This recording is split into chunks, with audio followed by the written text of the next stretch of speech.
Assalamu alaikum. Билесіздербі, президентіміз бұл бойынша өзінің позициясын білдірді. Құрылтайдағылар қол чабышты, әлбетте дауыс берген жоқ, бірақ қол чабышты. Әрбір нәрсенің жақсылығы бар. Бұға шейін білесіздер. Әрбір адамның өзінің туысы болып қалған. Біреуінікі байлық, біреуінікі бийлік, біреуінікі карьера.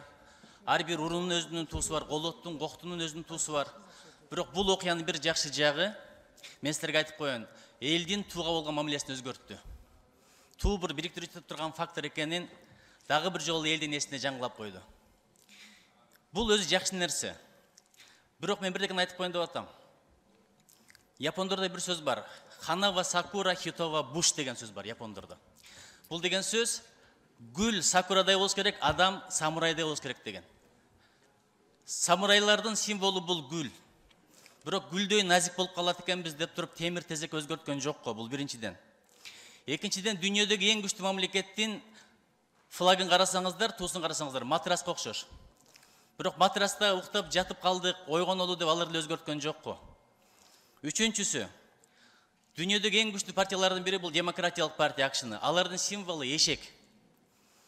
Рузвельт ошол партиядан шыққан, Кеннеди, Клинтон, Обама ошол партиядан шыққан. Ошон үчүн мындай ырым-жырым кылбастан эле ушул бойдон калтырсак жакшы болот эле.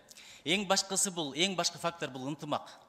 Караңыздар, элде журтта кичине бөлүнүп жарылып болуп атат. Соцсеттерде бирин-бири кырдык бычак болуп атат. Кечээ 2 депутатыбыз эмне болду? Ушул маселенин тегерегинде кээ бир жаш балдар түрмөгө кирип кетип атат. Анын эң акыркы аргументим, эгерде 6-чы же 5-чи чакырылышта депутаттар кабыл алса мейли дейт элем. Бирок муну легендарлуу парламент кабыл алган. Ошол легендарлуу парламентте ким бар эле? Сыңган кылысы жазган Төлөгөн Касымбеков бар болчу. Болот Шамшиев бар болчу, жанагы караш-карашты тарткан, бөрү зынданды тарткан. Төлөмүш Океев бар болчу. Ак Элбирстин тукумун тарткан. Масалиев бар болчу, Шеримкулов бар болчу, Бекмамат Осмонов бар болчу. Албетте президенттин пикирин сыйлайбыз. Курултайдагылар деле эл журт шайлап келди, аларды да сыйлайбыз.